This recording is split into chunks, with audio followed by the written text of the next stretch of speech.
কাছে গিয়ে ছেলেটার শার্টের কলার চেপে ধরে বললাম, লজ্জা করে না নিজের মাকে ধাক্কা মেরে ফেলে দিস? তোর মধ্যে কি মনুষ্যত্ব আছে? ছেলেটা মুখ বেঁকিয়ে উত্তর দিল, নিজের পেট চালাতে পারি না, এই বুড়িটার পেট কেমনে চালামু?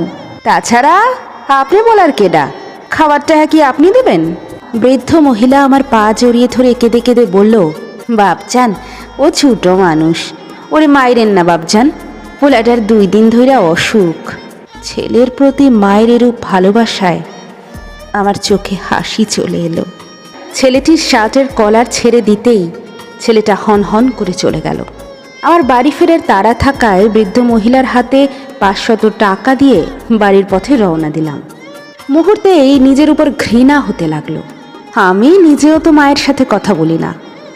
শেষ কবে মাকে মা বলে রেখেছি আমার মনে পড়ে না।